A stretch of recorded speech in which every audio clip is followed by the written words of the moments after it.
What happens here isn't magic. It just feels that way, because there's no telling what will occur when people unsatisfied with the way things are have the courage to imagine a better way and the freedom to turn what could be into what will. That takes bold thinking, disruptive ideas, and an amazing array of perspectives, people, and intellectual pursuits. But it's hard to capture something that won't stand still. Try to pin this place down with a label, and you'll only box it in. That's Berkeley. Berkeley.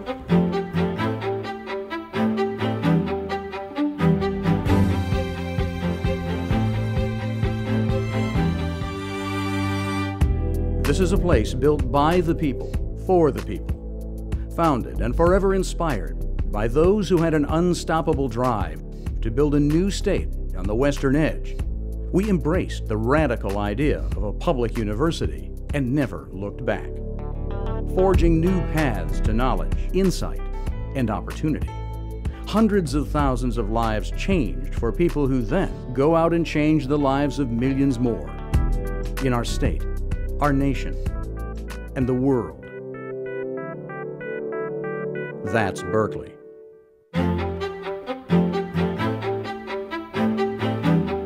Berkeley.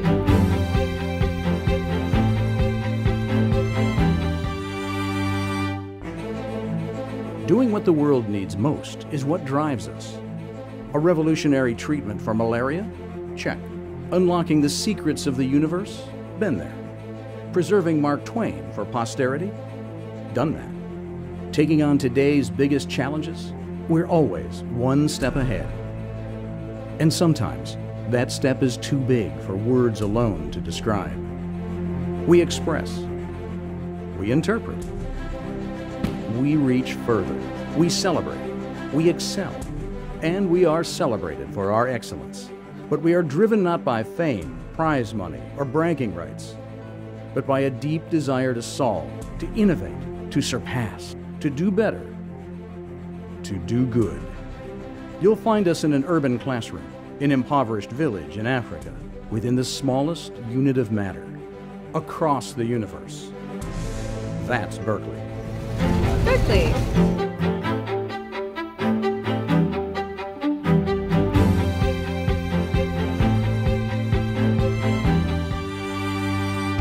But this is more than a place. Berkeley is big ideas, big ambitions, big spirit.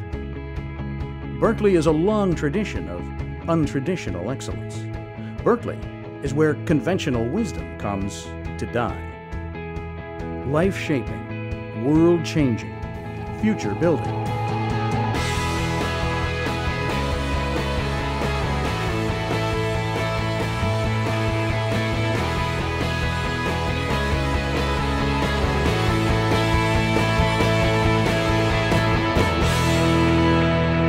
Right here, right now, at Berkeley.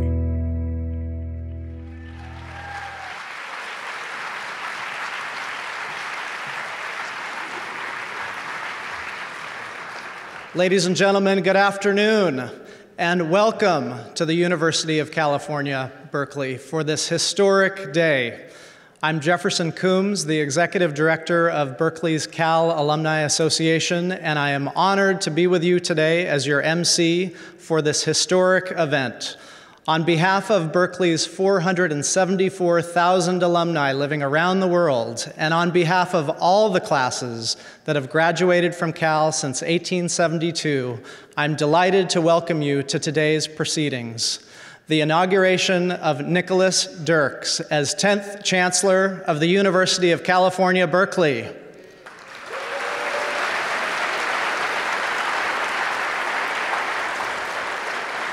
Before we get started with this afternoon's program, I would like to go through some of our house rules with you.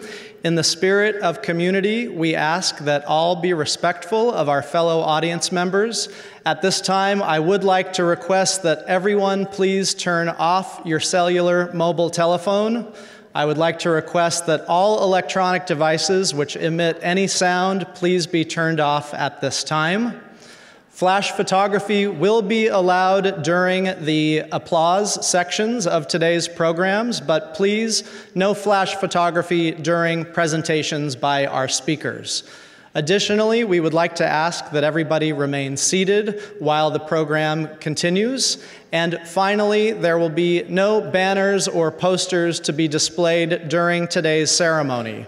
Any banners or posters that are displayed will be removed from the auditorium, and we thank you for your understanding. Academic convocations, such as inaugurations and commencements, are structured in accordance to age-old culture and traditions and history.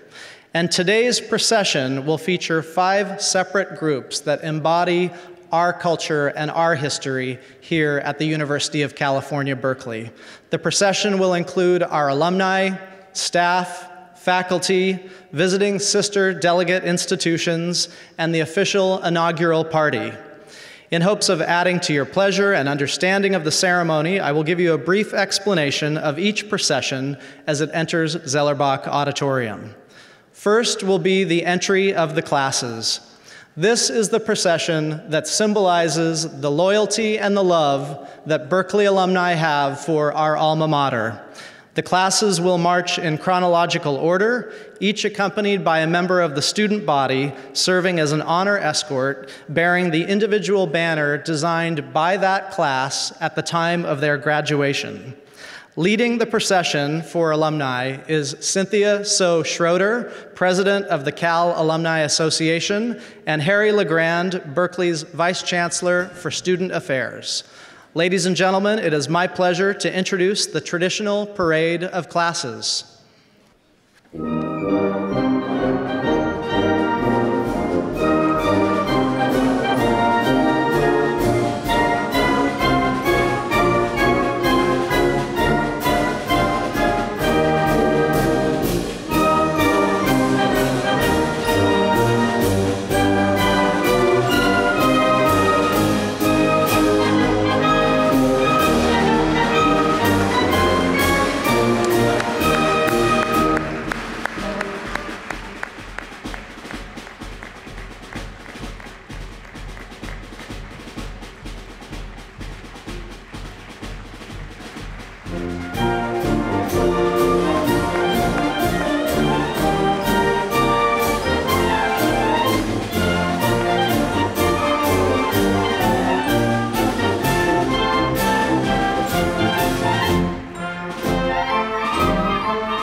Ladies and gentlemen, I'm now pleased to introduce the second procession to enter the auditorium. This is the staff of the Berkeley campus. Every university is composed of a balance between academic and non-academic personnel. The Berkeley campus depends on its non-academic staff to ensure the daily operations of our vast enterprise. John Wilton, Vice Chancellor of Business and Administrative Services, and Gabor Basri, Vice Chancellor of Equity and Inclusion, will lead the procession of Berkeley staff. Ladies and gentlemen, the staff procession.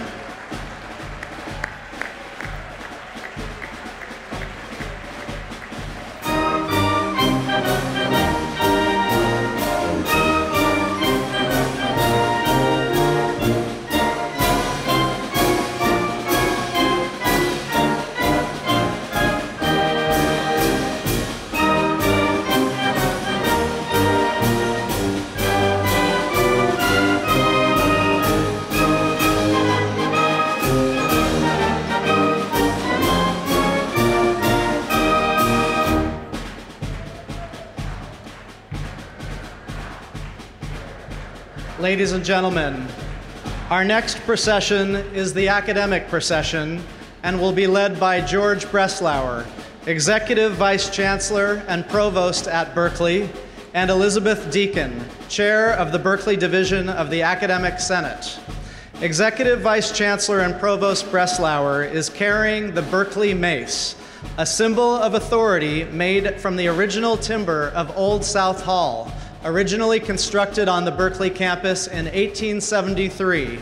It is the oldest building on the Berkeley campus, and indeed the oldest building in the entire University of California system.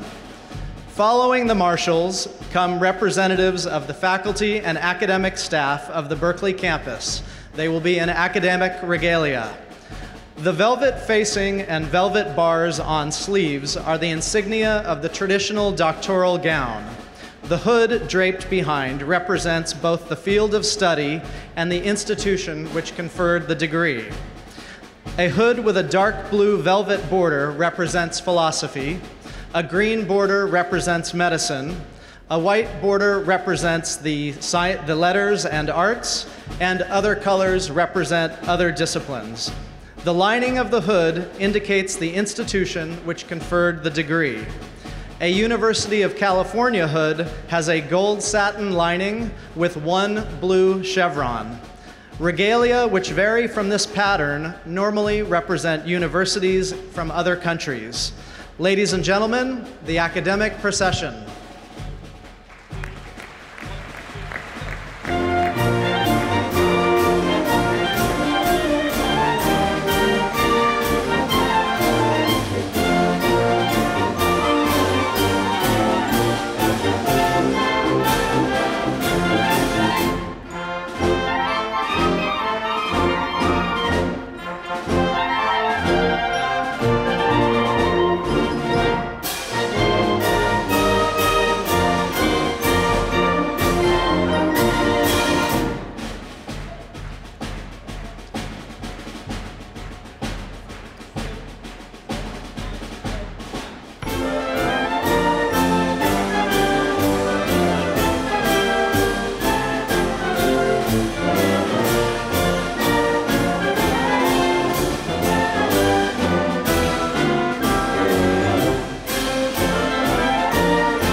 The next procession are delegates from visiting sister institutions of higher learning. representing universities from across the state of California and indeed from around the world. These delegates will march in the order of the date when their respective institutions were founded, from the oldest to the newest. Today, we are honored to have representation from Cambridge University, which was founded in 1209 AD. This procession is being led by Mary Gilley, Vice Chair, University-wide Academic Senate, and Graham Fleming, Berkeley's Vice Chancellor for Research.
And now, ladies and gentlemen, it is my distinct pleasure and honor to introduce the final delegation in today's procession, the official inaugural party.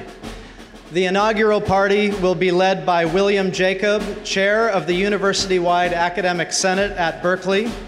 The official party will process in the following order: former and current University of California chancellors, appointed University of California regents, our honored speakers, the chair of the UC Board of Regents, the president of the University of California, and Berkeley's Chancellor, Nicholas B. Dirks.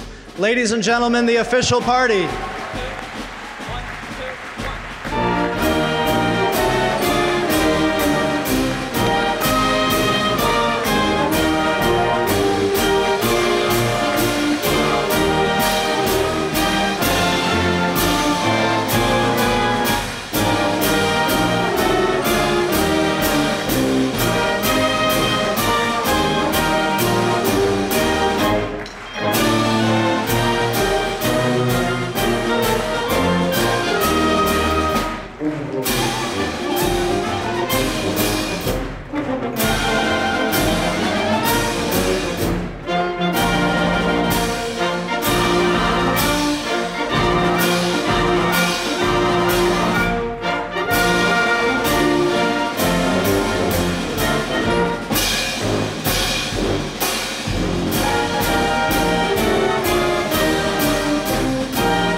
Ladies and gentlemen, please welcome Keith Watts, Cal's class of 2014, who will sing the Star-Spangled Banner. Please rise.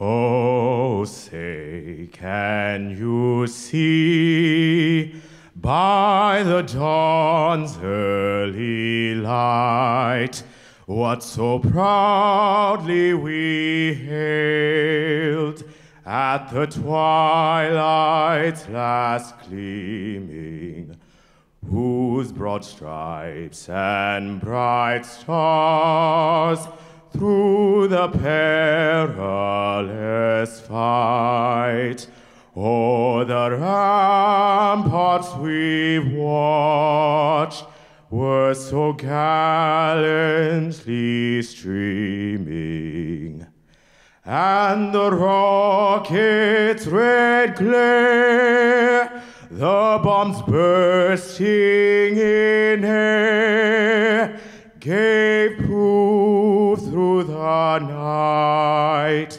that our flag was still there. Oh, say, does that star-spangled banner yet wave o'er the land of the free and the home of the brave?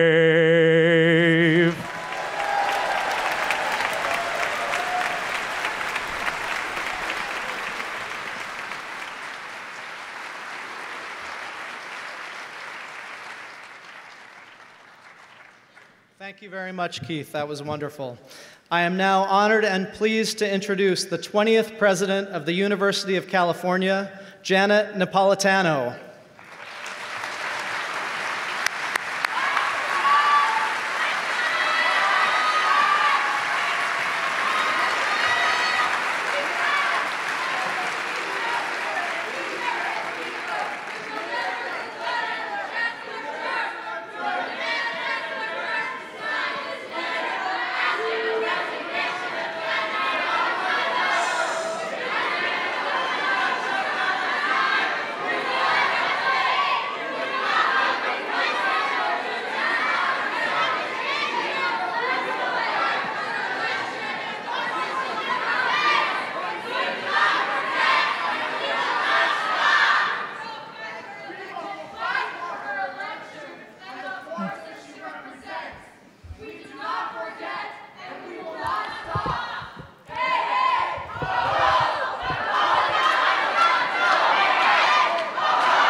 Ladies and gentlemen, Berkeley is proud of its culture and history of free speech, and we ask that you all honor that opportunity today and honor the President of the University of California and respect the meaning of free speech for all. Thank you.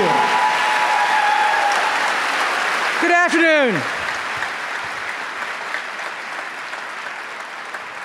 Good afternoon, and welcome to everyone here, because it is a great pleasure to celebrate the investiture of Nicholas B. Dirks as the 10th Chancellor of the University of California, Berkeley.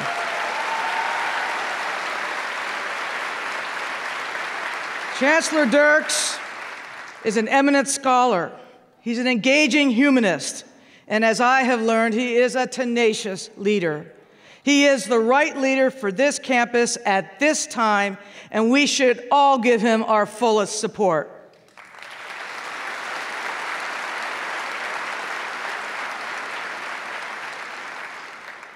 UC Berkeley is a public treasure by virtue of its elite academics as well as its public service mission.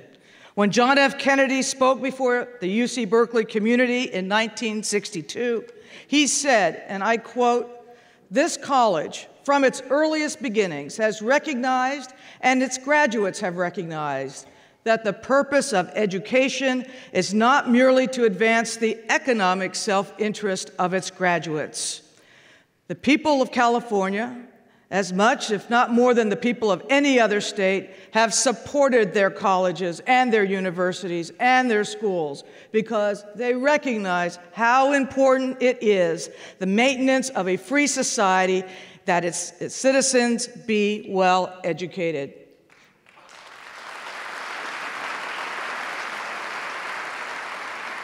Chancellor Dirks is committed, deeply committed, to what stands behind Kennedy's words. He's committed to the diversity, the complexity, the academic excellence, and the public service mission that constitute this great institution. Chancellor Dirks, I look forward to working with you. Congratulations, Fiat Lux, and go Bears.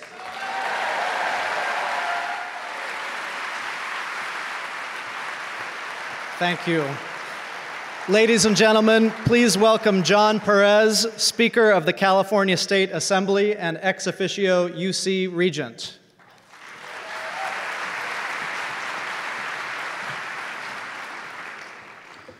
Good afternoon. It's an honor to be part of the ceremony and to help carry on the proud traditions of UC Berkeley. Before I begin, I do want to take a moment to thank J.K. Rawlings for furnishing the wardrobe for today. I've actually always found the idea of academic regalia to be a little confusing. Nowhere else would stature be demonstrated by being in a robe at 3 o'clock in the afternoon.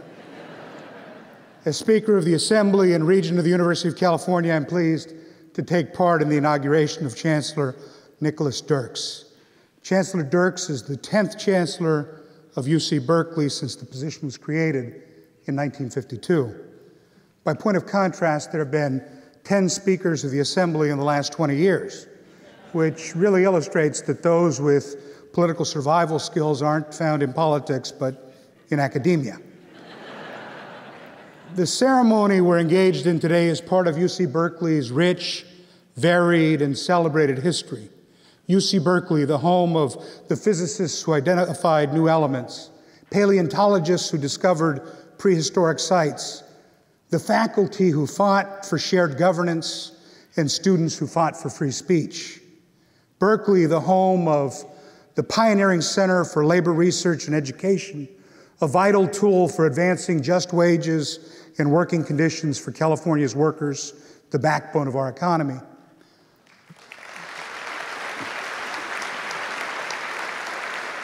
Berkeley, the proud home of 22 Nobel laureates, a U.S. poet laureate, and more than 3,500 Peace Corps volunteers.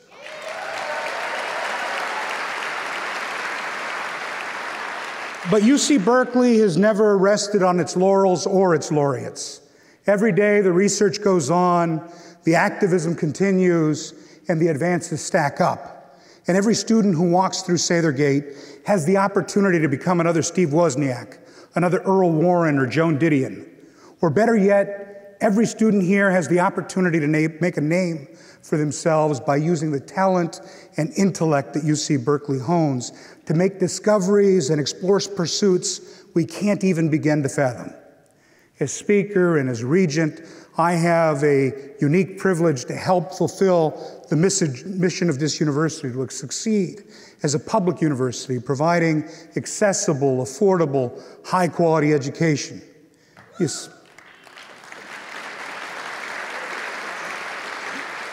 see, the state of California and the University of California are both coming out of the fiscal and programmatic difficulties caused by the Great Recession. And yes, there is still need for continued prudence, but there's also a need to look at reinvesting and reinvigorating our mission. It's time to make sure that this world-class university still attracts talented students from not only across the great tapestry of California, but across the globe. And those students and their families shouldn't have to take on a mountain of debt to obtain a degree. I had a chance to sit and spent time with Chancellor Dirks when he first came to the Capitol in June, and again since then. And my colleagues and I are really looking forward to our continued work with him over the next several years. Now, the Chancellor has written several books on the British Raj system, so he should be well prepared to deal with my colleagues on the Board of Regents. His time spent at Caltech will probably help Chancellor Dirks appreciate the physics-defying Rube Goldbergian nature of education policy and finance in California. And yes, that's Rube Goldberg, engineering, UC Berkeley, class of 1904.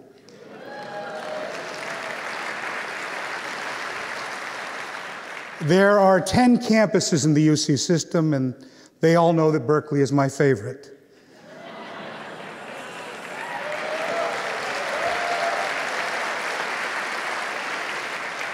If the other chancellors speak to each other, they'll note that I offer them all to be my second favorite. But Berkeley is the flagship of our system, and it is a place that had a tremendous impact on my life. So this institution has a very special place in my heart. It has a special place in the history and, more importantly, the future of the state of California. The first chancellor of this great institution, Clark Kerr, once said that he believed that the knowledge industry had the power to be as transformative for America as the railroad industry and the automobile industry. And that's certainly true. And I believe that UC Berkeley is the global headquarters of the knowledge industry. What is also true is that 53 years ago, the state legislature and the three segments of the state system of higher education entered into a great compact with the people of California, the Master Plan of Higher Education. More than a concept or a plan, it was a promise of access, a promise of affordability, and a promise of opportunity.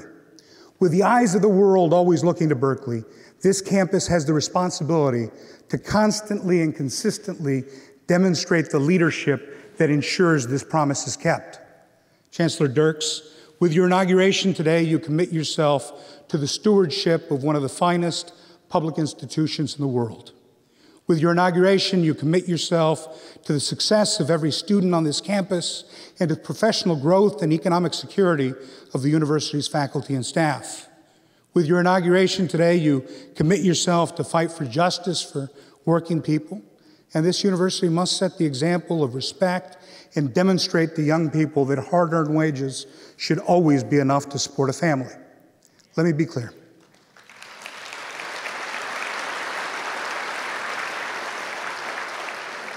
The University of California cannot fulfill its mission and remain a world-class institution unless it treats all its employees equally and equitably and treats them with the same tender care that we treat our students.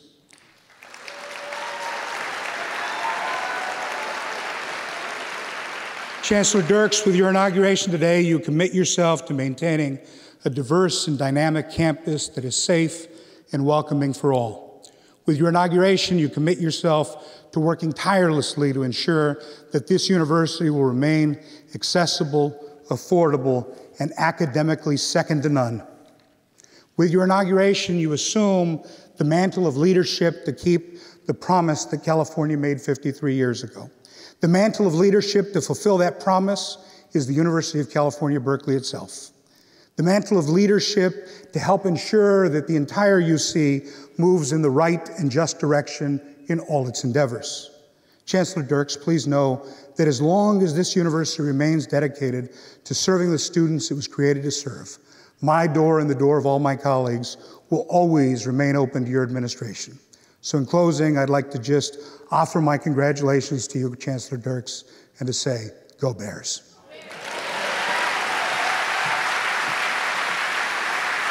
Thank you, Speaker. And now, please join me in welcoming Bruce Varner, Chair of the University of California Board of Regents.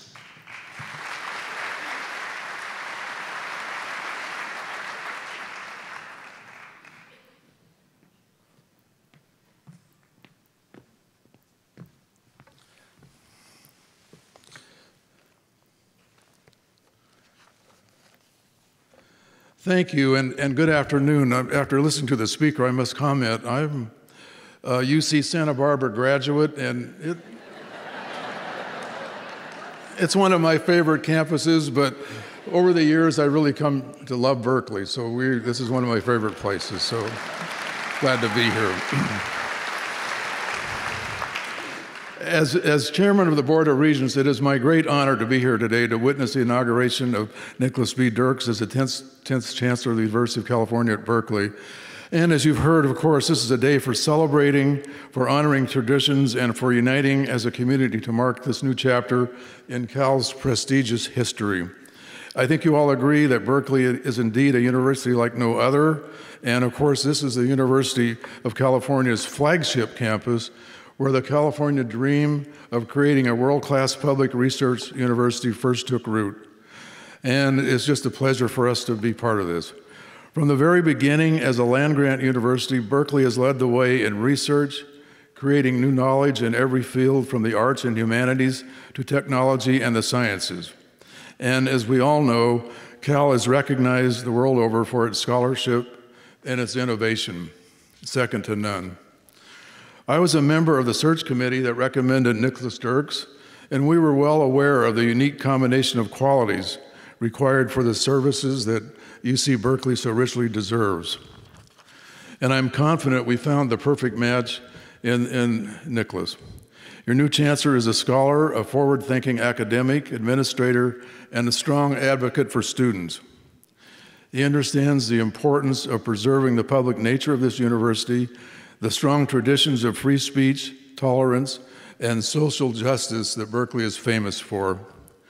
And he shares the Berkeley values that make this campus such a special place to work and study: inclusiveness, diversity, and commitments to excellence and accessibility.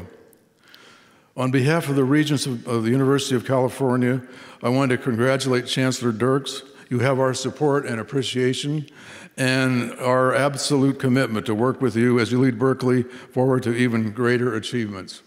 Our congratulations, and thank you all.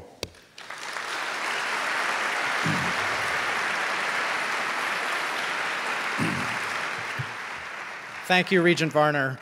And now, delivering greetings on behalf of the Berkeley faculty is Elizabeth Deacon, Chair of the Berkeley Academic Senate.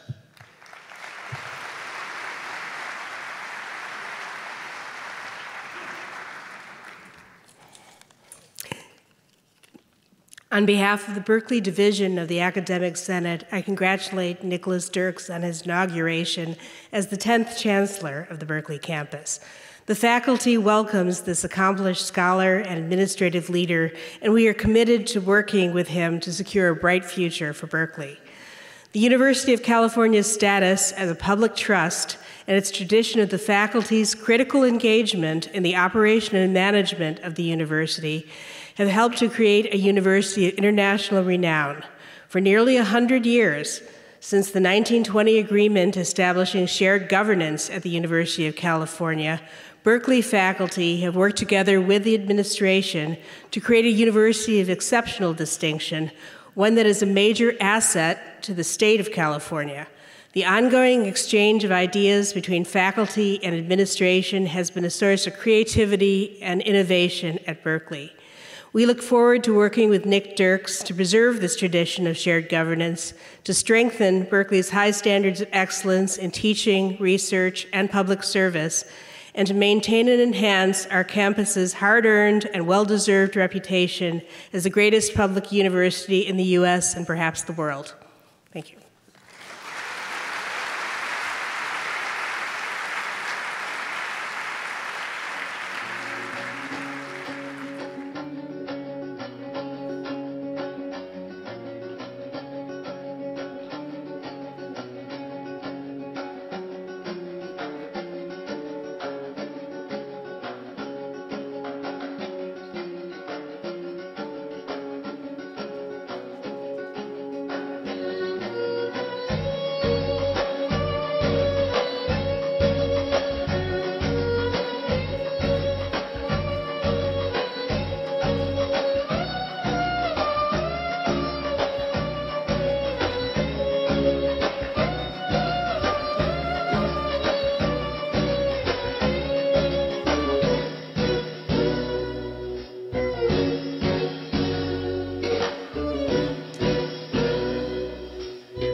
Please join me in welcoming Lee Bollinger, President of Columbia University.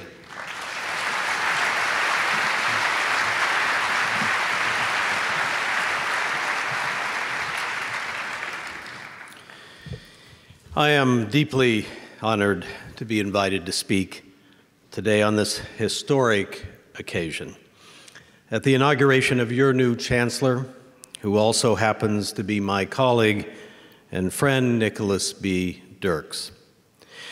I confess to being confused about the identity I bring to this glorious ceremony. My relationships with Berkeley are multiple and emotionally complex.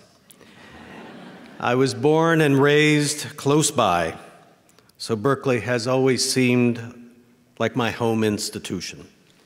Our son and oldest child came here for a splendid undergraduate education, so my wife Jean and I are proud parents. Some of my closest friends in life have been on this faculty. Once you bestowed upon me your Clark Kerr Award, an honor I value more than any other. Moving to the institutional level, I have always believed and said so publicly on many occasions that for pure academic quality, there is no university deserving of more esteem than Berkeley.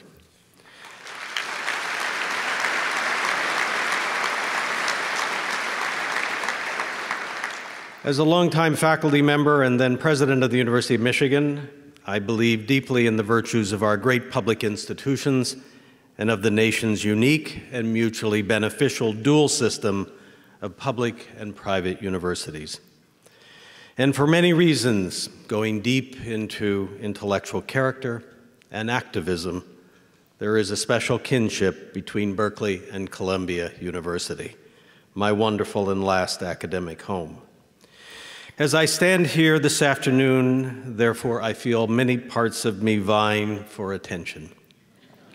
But there is one thing, and it's by far the most important, about which I am not in the least bit confused.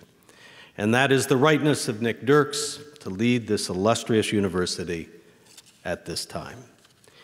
In him is everything you need for this role and for this moment. He's from here. He understands the values and virtues of publicness. He is himself a scholar of the first order and therefore will not abide mediocrity. He knows the elements and the ingredients of the finest teaching. He has firsthand experience with the labyrinthine ways of the academy. He is objective enough to know our limitations, our peculiarities, while still loving us for who we are. And above all, he cares and wants more than anything in life to take on the high responsibilities and burdens of this noble mission. I have one final comment on why Nick is right for Berkeley and Berkeley is right for Nick.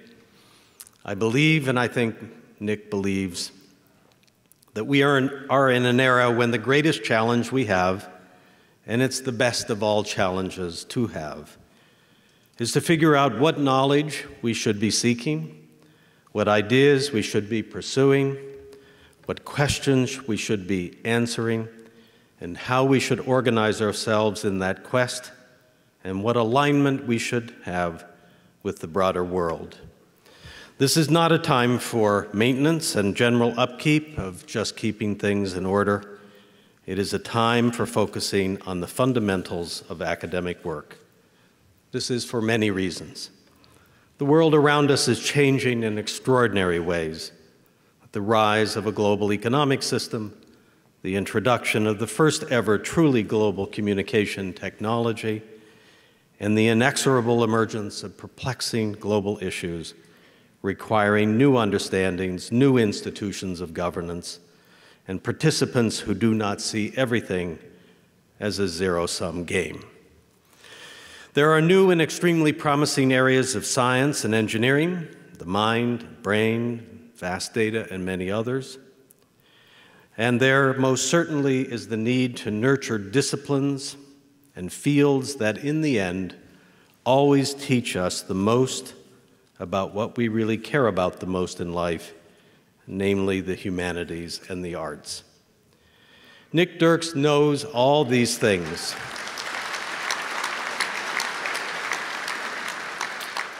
Nick Dirks knows all these things. He has studied and written on them, he has labored on them, and he has, above all, lived them. It will therefore be a very special joy for all of us who care so much about this very great university to watch what you do together in the years ahead with your new chancellor at the helm, whom you too will come to respect, believe in, and regard as a friend. Thank you.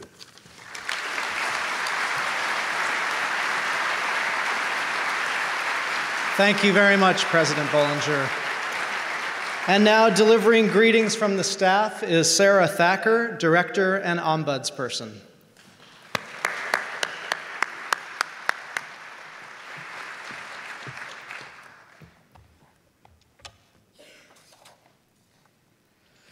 I am honored to stand before you to extend a warm welcome from the staff of the University of California, Berkeley. We celebrate with you, Chancellor Dirks, this historic occasion of your inauguration as the 10th Chancellor of our great university.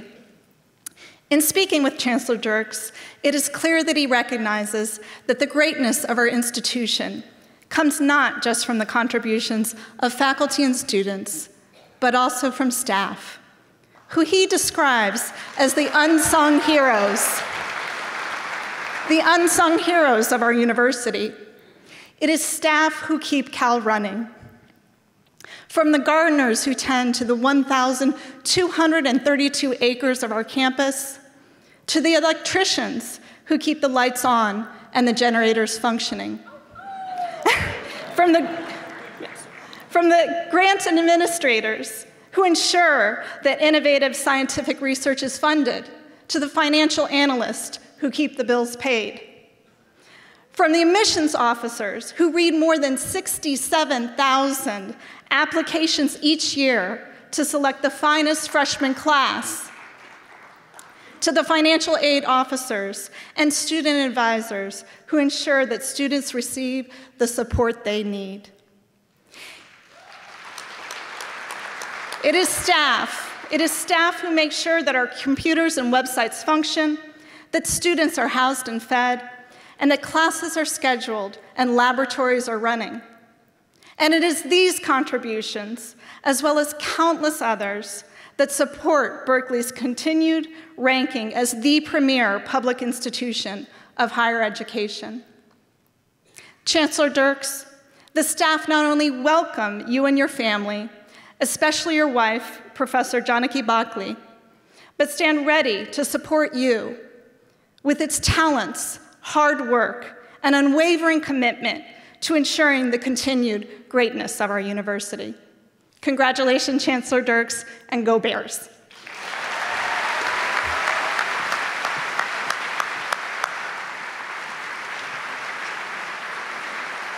Please now welcome students of the University of California, Berkeley, who will deliver greetings to our new chancellor from our students. Welcome.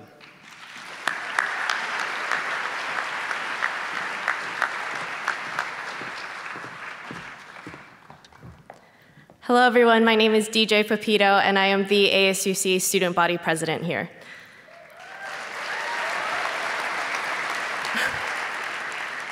Thanks to Chancellor Dirks, students have a bright future ahead of them, as student concerns and issues are truly heard at an elevated level.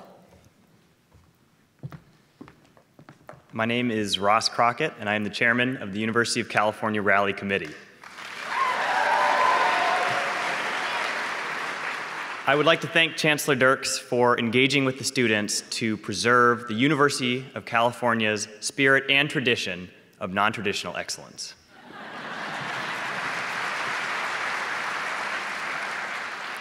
Hi, my name is Brogan Dyer. I'm the Panhellenic Executive Council President. Thanks to Chancellor Dirks, the fraternity and sorority community have the renewed energy to develop their leadership potential.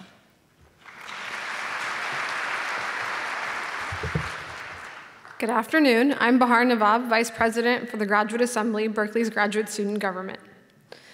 I thank Chancellor Dirks for valuing undergraduate and graduate student leaders and for partnering with our student governments to improve the student experience at Cal.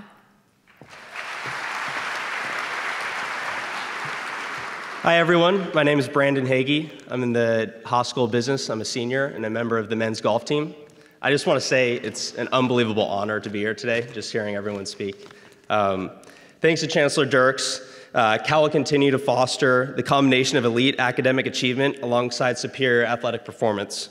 As a senior, I am proud, appreciative, and thankful for having the opportunity to excel at both parts of the phrase student-athlete here at one of the finest universities in the world. Thank you.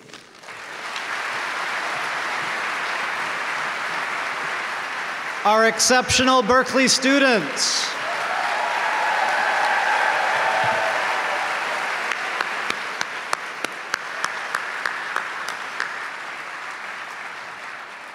So, now is a very special moment, and once again, I am honored to bring back and welcome back President Janet Napolitano, who will now perform the ceremony of investiture.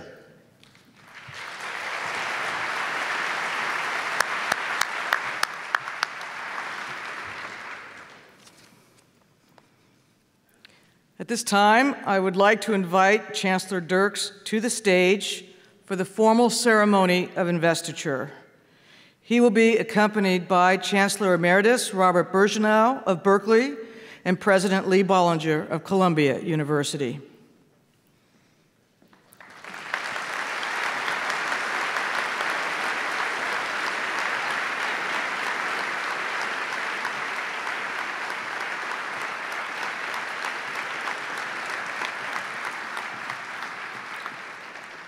Chancellor Dirks will be removing his hood from the University of Chicago, where he received his PhD in history in 1981, and donning the University of California, Berkeley hood.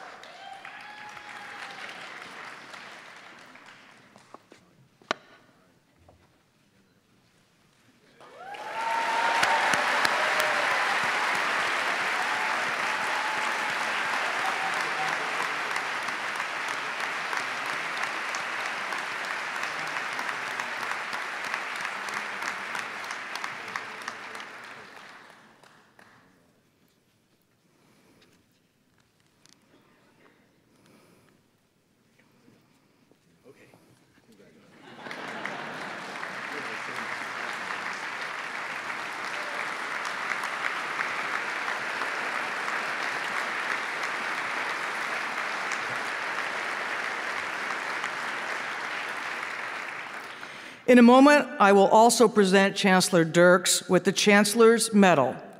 Berkeley's Chancellor's Medal was first given to Clark Kerr when he became the first Chancellor in 1952.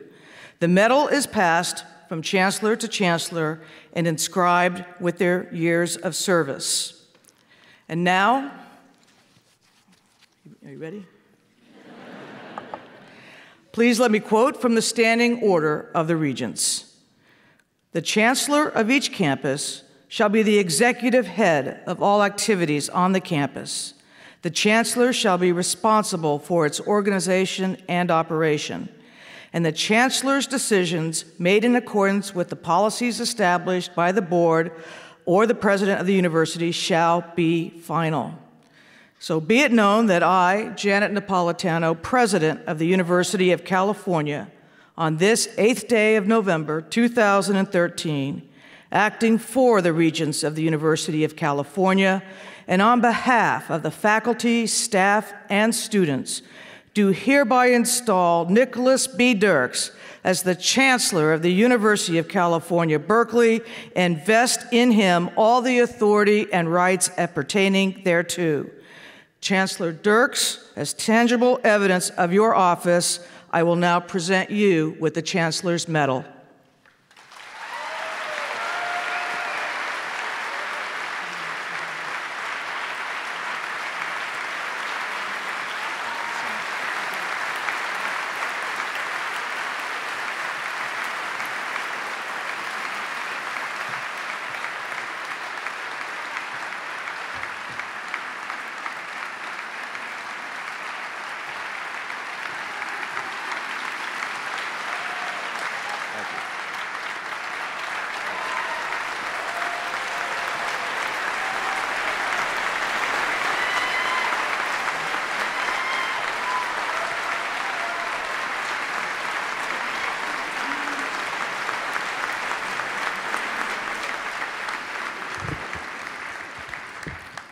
Thank you so much.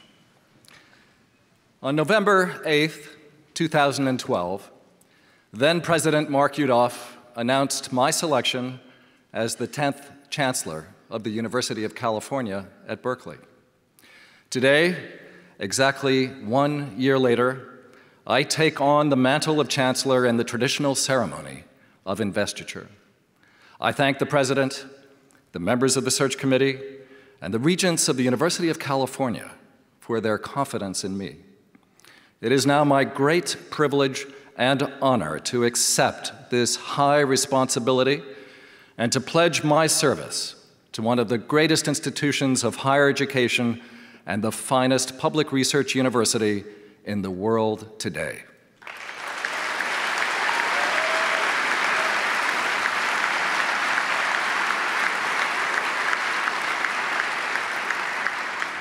I am joined in today's inauguration ceremony by our new University of California President, Janet Napolitano, by representatives of the regents, of the faculty, staff, students, and alumni of UC Berkeley. I am joined as well by visiting dignitaries of the state of California and distinguished delegates from our many sister institutions across the state and the country and beyond, who have come to extend their good wishes to me and to express their regard for this great university. I thank you all for your presence here today and for your warm support.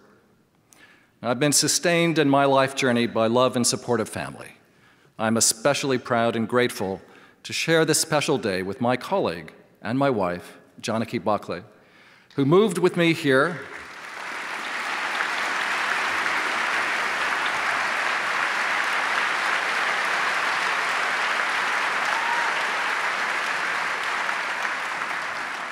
who consented to move with me here to Berkeley to take up a position as professor in the departments of history and South and Southeast Asian studies. I'm so pleased to be surrounded by family. Our son Ishan, my daughter Sandhya, my mother, my brothers and sister, my mother-in-law, brother-in-law, and other close family members. My father, who was a professor of religious studies at Yale and for most of the 1970s, vice chancellor of the humanities at UC Santa Cruz, and my father-in-law, who passed away earlier this year, are here with us in spirit. Ceremonial occasions mark transitions and launch new beginnings, even as they afford an opportunity to reflect on our history and pay tribute to the noble association of men and women, past and present, who believed in this extraordinary idea and created and led this great university. I'd like especially to recognize and thank two of my predecessors who are here with us today, Chancellors Emeriti Robert Berdahl and Robert Bourgeonneau.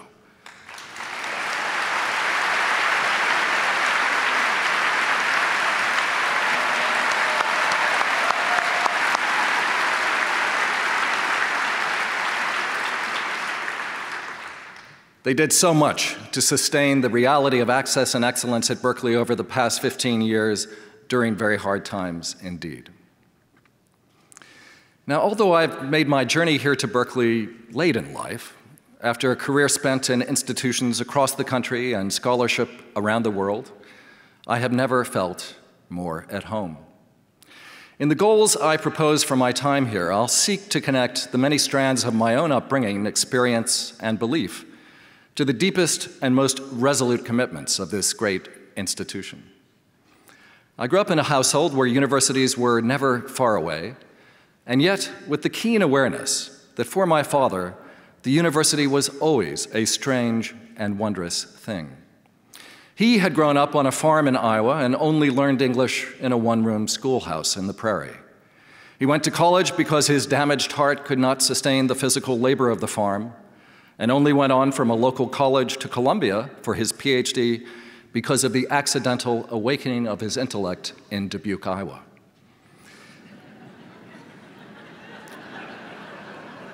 Yet, and he went on from there to Columbia and several other institutions and spent many years at Yale, and he had very many happy years at Yale.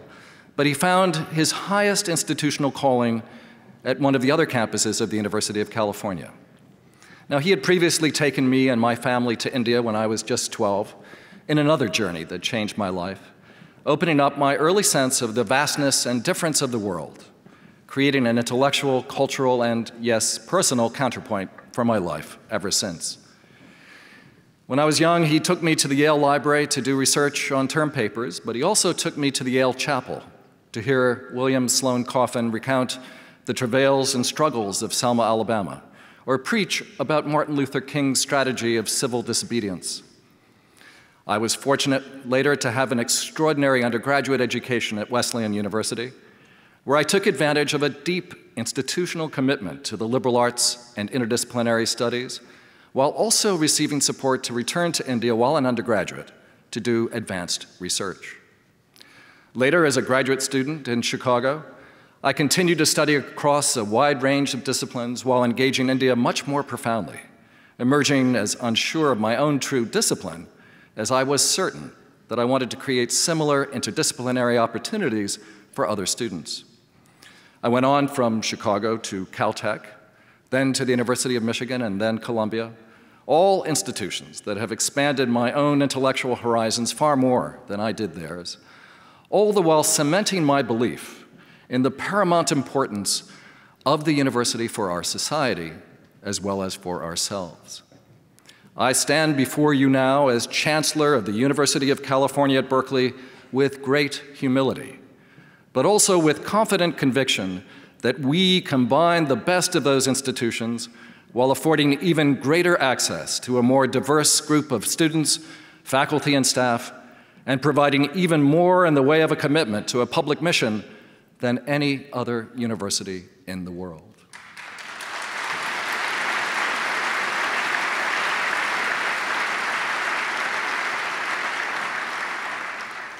Our excellence, our vitality, and our value endure as a direct consequence of these attributes, not despite them. I am determined that this will always be so. Now today, as the nation and our state emerge from years of financial calamity, from a time that has witnessed a massive and unprecedented level of disinvestment in public higher education, it is clear that Berkeley has managed to do far more than simply weather the storm. Given all we have been through, it is tempting simply to celebrate our survival and carry on as we always have.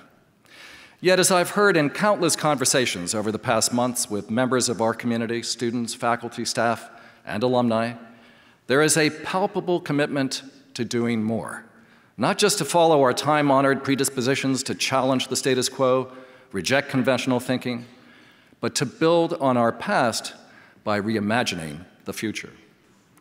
I'm convinced that, together, we can and must take advantage of an unparalleled moment of possibility for public higher education and for this institution in particular. I believe that Berkeley is positioned not just to counter skepticism, but to rebuild public faith in the very value of education. As we confront the most complex and daunting global challenges, we have the opportunity to re-envision the American Research University as a public enterprise, by which I mean on the foundation of time-tested values and a deep belief that our individual fates as Californians, Americans, and global citizens are inextricably bound together. None of us can do this alone. It is imperative that we marshal all of our resources and address all of our constituencies in government and outside to reinvigorate the ties that bind us to the public we serve. And we must do this by reinvoking the utopian ideals that have animated the entire history of this great institution. I begin today by refusing to frame the paramount challenges before us in what have become normative terms.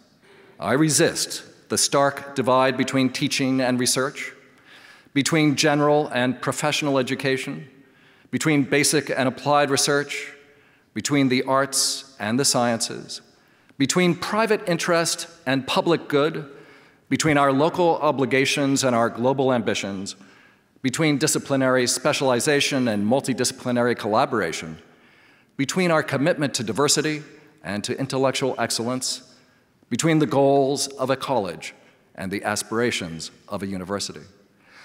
I believe that the American university became as successful as it did precisely because it combined these features rather than sealing them off from each other. I hold that the kinds of intellectual and moral challenges that are part of the undergraduate education in the liberal arts and sciences are critical to the very formulation and defense of the idea of the university. I hold that the role of the faculty in shared governance here at Berkeley provides a model for all of higher education at a time when the university as a viable institution for the future is so seriously being questioned. I hold that the university serves a public mission and that the education we provide is a public good. I hold that the research we do not only makes for better products, medicines, technologies, and policies, but also for a better education for a broader public. And I hold that a great public institution both provides leadership in confronting our greatest challenges and produces leaders who will most successfully address them in the years ahead. I hold that the university serves its immediate public best by acknowledging we not only provide a global model, but the most successful example of a genuinely global institution. And I hold that these core commitments in fact provide the most secure ground on which we as a university, as a society, and as individuals can respond to the prevailing loss of public confidence in the basic value of education and the efficacy of public endeavors. It is from this base we can and we will lead this campus to a new era of promise and possibility. Now, thank you.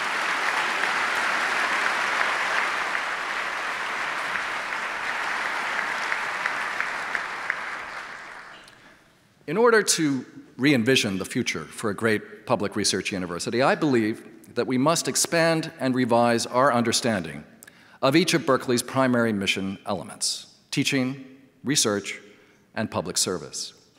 In each area, I've identified the need for a comprehensive initiative, together forming a set of 3 interconnected pillars upon which we can build during my first years as chancellor. They are undergraduate education, the global university, and innovation in basic and applied research across the disciplines. I'll describe these initiatives as pillars precisely to support our public calling and our enduring commitment to change the world. First, however, since I am, at the end of the day, a scholar of the past, I need to set all of this in the context of the history and traditions of this extraordinary institution.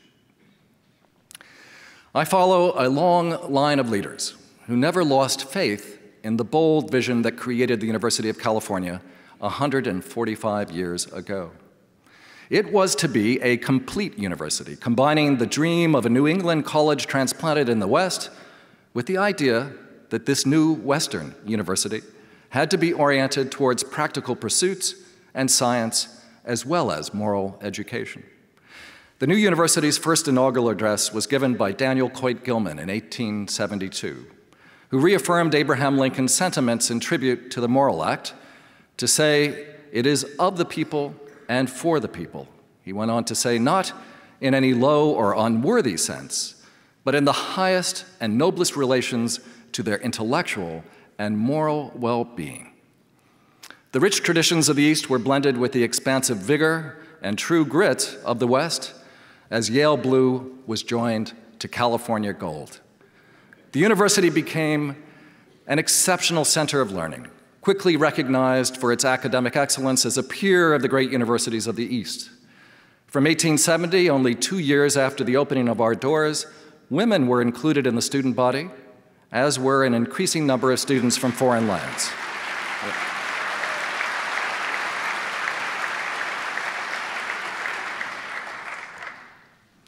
A city of intellect took shape on this hill, with the Greek Theater, Bolt Hall, Doe Library, the Campanile, and Sather Gate, constructed with the help of local benefactors who sought to ensure the monumental durability of this great idea. By 1910, the university was well known for cultivating mechanics and metaphysics with equal success. By 1934, the American Council of Education found that the University of California had as many distinguished graduate departments as any other university in the nation, and that hasn't changed. In the years after World War II, the university propelled the growth of Northern California as one of the most important centers of innovation, discovery, and economic growth for the nation. And at this propitious moment, the university named as chancellor one of the nation's greatest leaders of higher education, Clark Kerr. Clark Kerr was the first to identify what he called the multiversity in his extraordinary Godkin lectures of 1963, and to expound within it a vision of universal access and commitment to the fullest possible realization of individual talent. His master plan for higher education, already referred to by Speaker Perez, was adopted in 1960, and it was the greatest organizational idea for public higher education in the 20th century. The plan legitimated the concentration of research and high-performing students in its flagship institution, while making the system of education from community colleges across the state to the Berkeley campus, that was by then Harvard's peer, integrated in an unprecedented way. An institutional reflection of American democratic ideals joined with the twin values of excellence and merit. Speaking at his inauguration, Kerr noted, and I quote, "The university's responsibility is not met in full by the education of successive student bodies or by the provision of myriad public services. These constitute the core of its activity, but do not exhaust its obligation.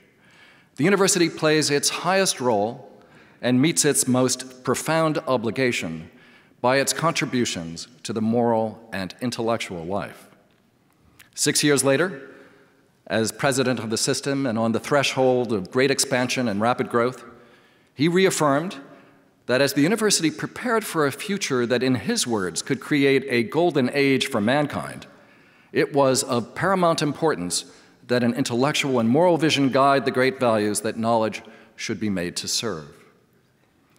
By 1963, Kerr was confident enough to announce, and I quote, that the American university is undergoing its second great transformation that will cover roughly the quarter century after World War II. The university is called upon to educate previously unimagined numbers of students, to respond to the expanding claims of national service, to adapt to and rechannel new intellectual currents. By the end of this period, there will be a truly American university, an institution unique in world history, an institution not looking to other models, but serving itself as a model for universities in other parts of the globe. He was prophetic, and he played a foundational role in the creation of the success of this global model. And yet, reflecting on these same questions some 40 years later, long after he'd been challenged by the free speech movement and then brought down by the collision of political forces in the California of the 1960s, Kerr acknowledged that his was still less than a golden age. He worried that the master plan survived only in diminished degree, undermined both by the tensions between teaching at the undergraduate level and advanced research, and by the unprecedented competition for public resources. And yet, only 13 years into the new millennium, I confess to a certain nostalgia for the very time that alarmed him most. Kerr cogently identified issues and challenges that have only intensified and in dramatic ways over the intervening years. It's hard to know what he would have said if he knew that in the year I assumed the chancellorship, only 12% of our budget comes from the state, down from 35% in 2001, in which he wrote those words. However, if we are to follow the real spirit of Clark Kerr, I believe that we must look to the future and insist on his relentlessly utopian vision that must continue to guide us as we chart our way through a growing host of difficulties and obstacles. Even as I speak today about my ideas for re-envisioning the great American university, I readily confess to my own streak of utopianism, acknowledging that utopian ideals are about the values that we profess and act upon, rather than the realities of institutional life that will always and inevitably be flawed, ever subject to our recognition of the incompleteness of our mission, our need to do better, and achieve more. So my first pillar that I'll talk about this afternoon is undergraduate education and the liberal arts and sciences. The belief that the liberal arts and sciences should be central to undergraduate education rests on a distinctively American idea. It was rooted originally in classical and religious education. But for many years since, this belief has taken on the form of a commitment that our students engage fundamental human debates, dilemmas, and discourses, both as the means to develop critical thinking and for the purpose of becoming active citizens of our world. Today, there are many who proclaim the irrelevance, waste, and even danger of this kind of education, even as there are those who contest the importance of citizenship and even the idea, the very idea, of a public sphere. Many doubt that it might still be important for our students to wrestle with Aristotle on the good life, Confucius on public ethics, Locke and Marx on the origins of property, Jefferson and de Tocqueville on the nature of democracy, Darwin on human evolution, Du Bois on the legacy of slavery, Gandhi on the humiliations of empire, or de Beauvoir on the making of women. I, however, am still inspired by the liberal arts education I had, as an example of which the magic of an early class I took at Wesleyan on free will and necessity, in which I participated in a semester-long debate between theories of freedom and human agency on the one hand, and experimental evidence from biological and social psychology on the other, that I confess confounds me to the present day. I believe that the literary and artistic imagination is more important than ever for us to cultivate, especially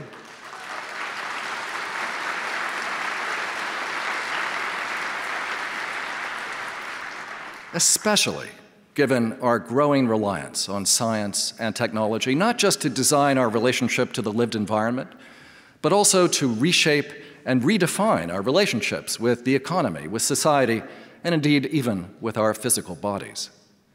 And I believe that all of our students need to engage with past and present debates and discoveries in the sciences in order to engage directly with the most pressing issues of our day. In this age of economic turmoil, government debt, and growing disenchantment with many of our public institutions, however, the education we offer has come under greater scrutiny than ever before. Given the rapidly escalating cost of higher education, this scrutiny is not only warranted, it is necessary. The arguments I've just made depend upon ensuring that all of our youth have proper access to a university education and genuine assurances about the actual affordability of college. When students graduate with debt, with uncertain job prospects, it is small wonder that we're being asked to measure the literal value of a degree in the form of jobs and earnings. The liberal arts now often seem to be a luxury that only the elite can afford, and even they seem increasingly skeptical. The challenge before us, however, is as great as the future of democracy itself. The character of the public sphere, the extent of our imagination, and the nature of our vision. These, in truth, are not luxuries, but the fundamental conditions for a good life, a just society, a productive economy, a functioning political system, and a sustainable planet.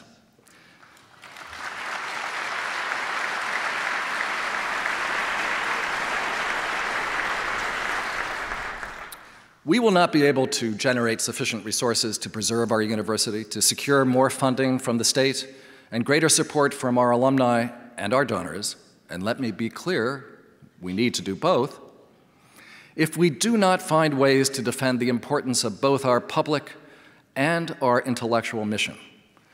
We must not be preoccupied by internal quarrels, and we must not lose our resolve. We must find new ways to tell our story, while exemplifying the extent to which a public institution still can inspire trust and commitment.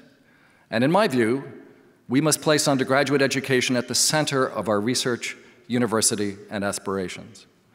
We will do even more to provide extraordinary opportunities for our undergraduates. We should not tire of celebrating the fact that we educate as many Pell Grant recipients here at the University of California at Berkeley as the entire Ivy League combined.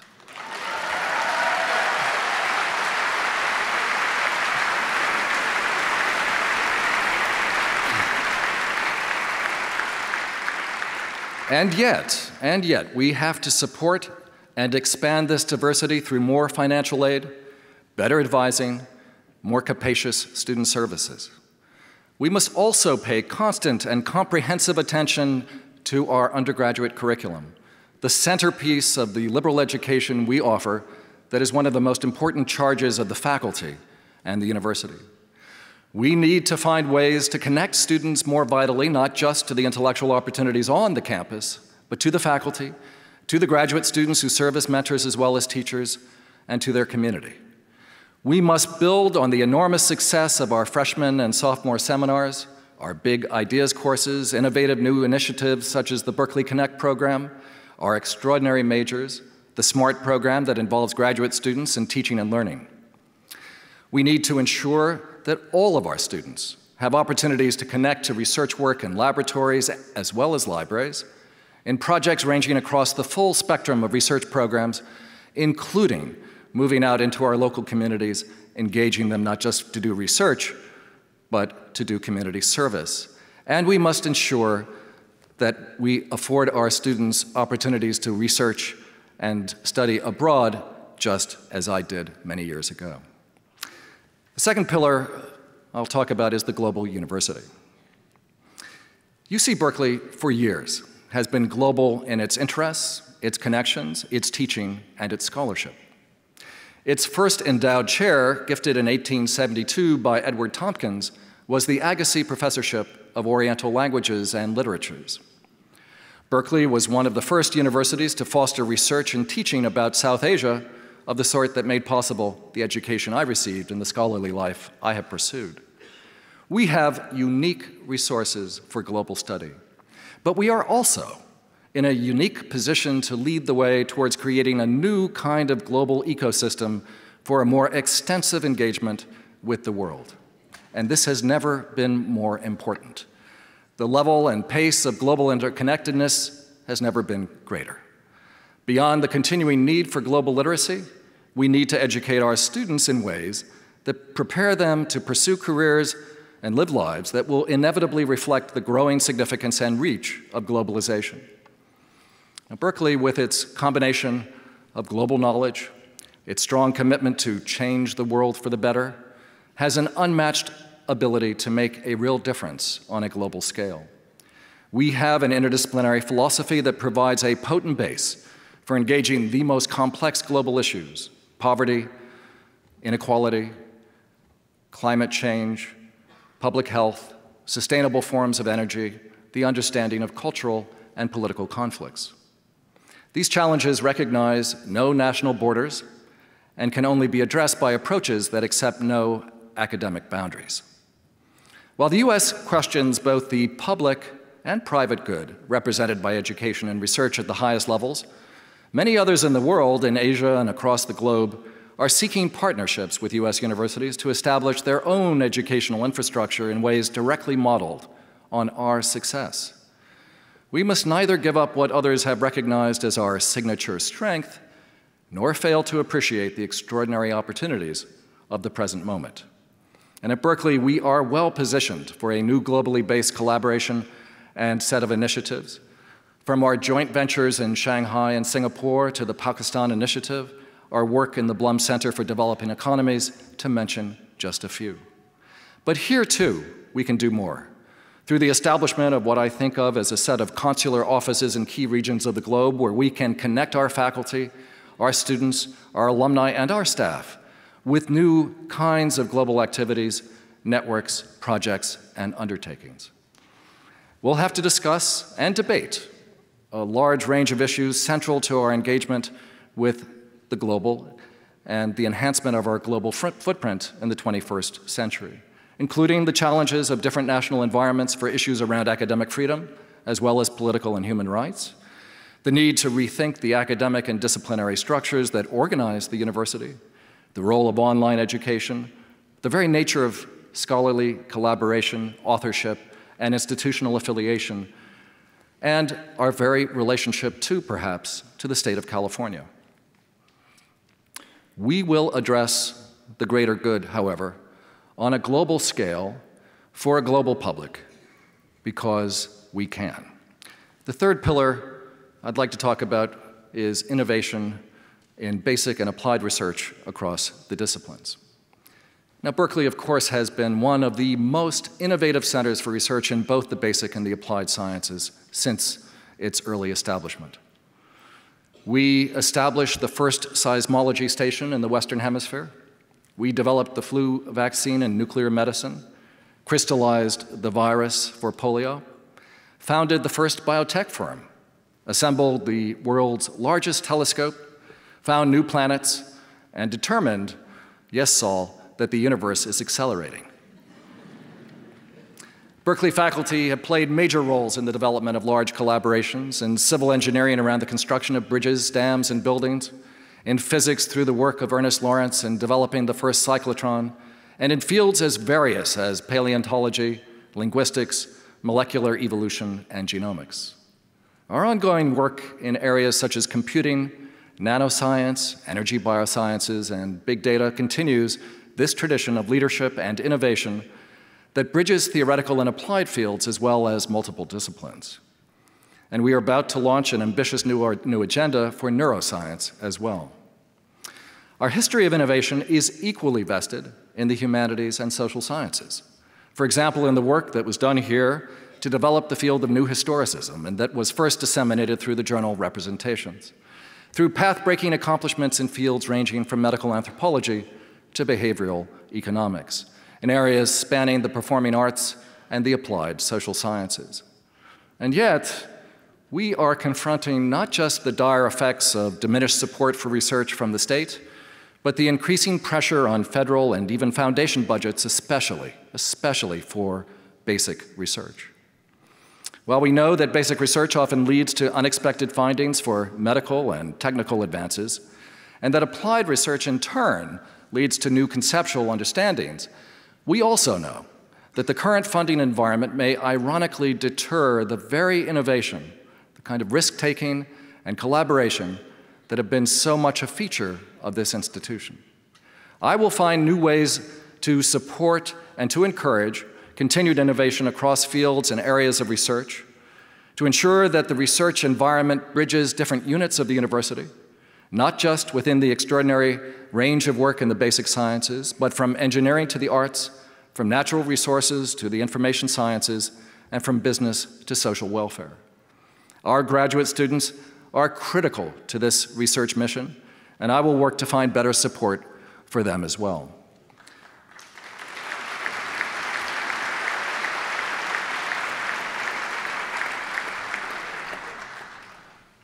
And while developing and promoting and further supporting our graduate programs, we at the same time will ensure that all of our undergraduates, whatever their programs and whatever their majors, should build research into their education so that the value of studying in a research university is made real and the skill of advanced research becomes one of the signal ingredients of all the degrees we offer. Now, I've just outlined some of the most significant challenges before us as we seek to prepare our university for the bold new world ahead of us. Over the course of the next few months, I'll be announcing and launching a set of university-wide initiatives designed to advance these agendas on the Berkeley campus and beyond.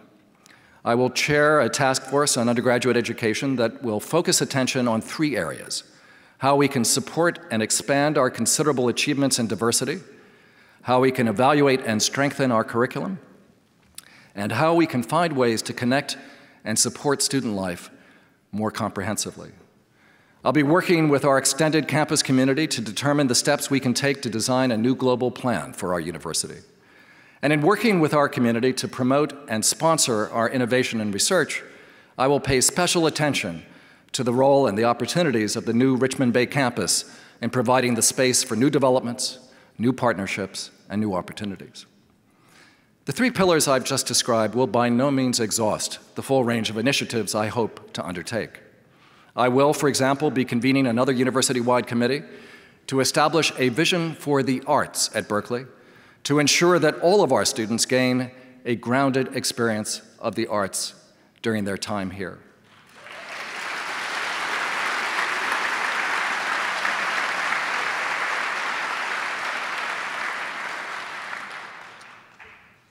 Additionally, we know that we are at the dawn of a new era in the use of technology for educational purposes. I will bring together the extraordinary resources and initiatives already on campus to engage our community in a consideration of what is possible and what is desirable, the opportunities and the risks of new technologies, the issues that arise around both how the faculty teach and how students learn. And finally, in an age when the challenges to affirmative action mount and the political commitment to ensuring diversity is being whittled away by referenda and court challenges, I will engage our campus in finding new ways to reflect the rich ethnic, racial, cultural, and socioeconomic tapestry of our state. African American,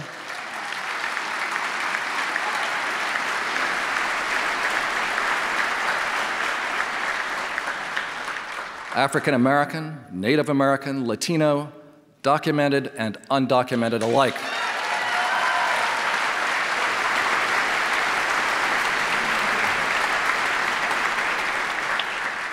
And I will seek to do so at every level and every part of our university. We have just celebrated our 22nd Nobel Prize, awarded to cell biologist Randy Schekman, our first faculty member. Randy?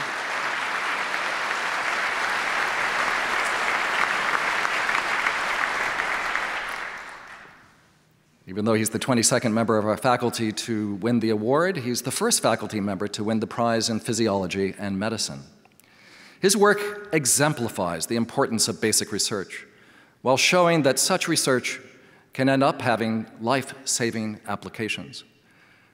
Randy recently announced that he is donating his Nobel Award money to found a chair in cancer research here at the University of California at Berkeley.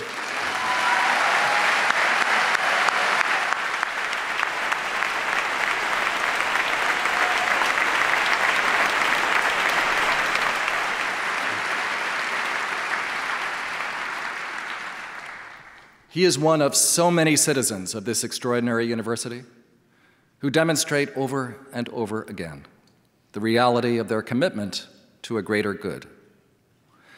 Also sitting with us this afternoon are Berkeley students, staff members, and alums who exemplify the ethos of this campus. Rosemary Hua, an undergraduate student, set up a partnership with colleagues in Ghana to establish a volunteer program in which Berkeley students go to Ghana to build schools. Faramine Ray Gadas, a PhD student, won a Big Ideas Award for work he'd been doing to create ultraviolet water treatments for households in Mexico. Lorena Valdez was a first-generation college student here, her parents from Mexico. After graduation, she stayed to give back. And today, Lorena directs the program she built, our pioneering Transfer Student Services program that assists and supports the thousands of transfer students on the Berkeley campus. And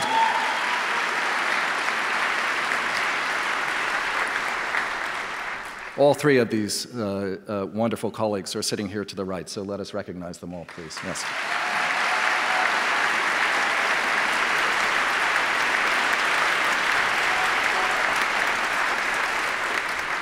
There's one other person I want to recognize who's not here today. This is Meng So, another Berkeley alum, who returned to campus to be the first coordinator of our undocumented student program. He fled the Khmer Rouge genocide and spent his first 12 years in this country without legal status. His program now has become a national model, and he is today at the University of Michigan sharing his work there on undocumented students. So.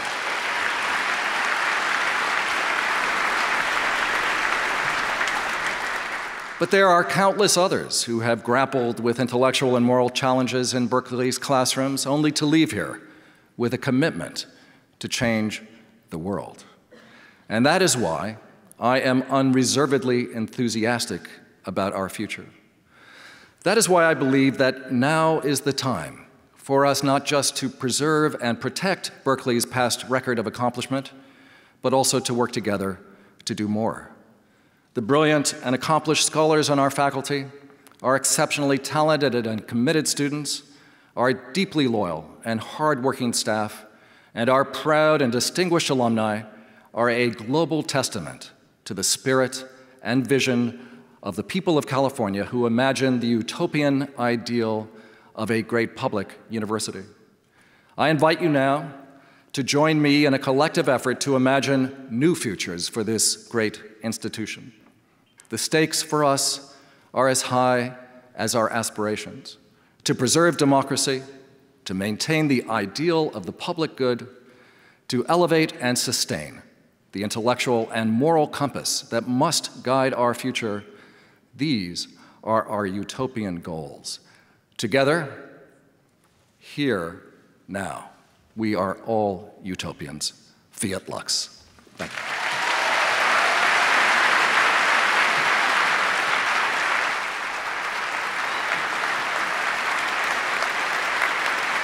Our new chancellor.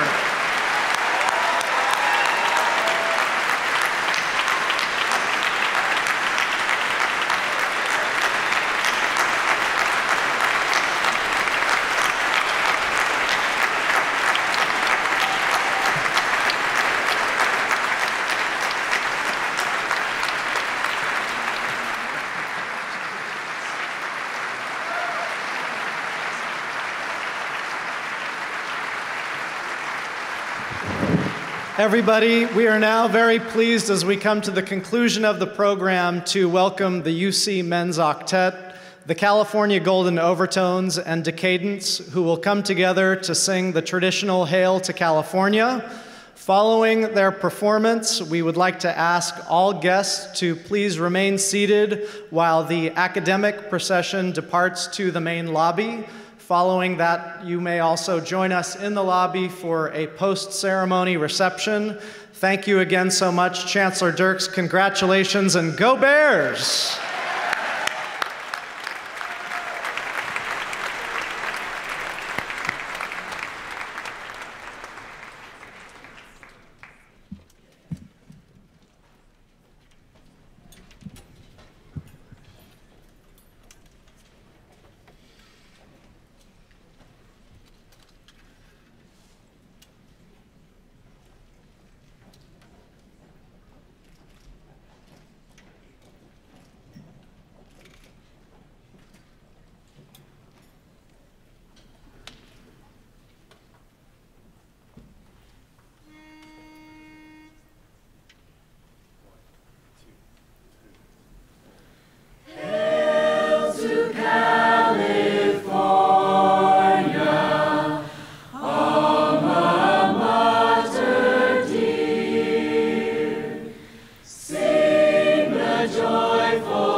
Chancellor Dirks and Professor Buckley again. Congratulations, the new first couple of the University of California, Berkeley.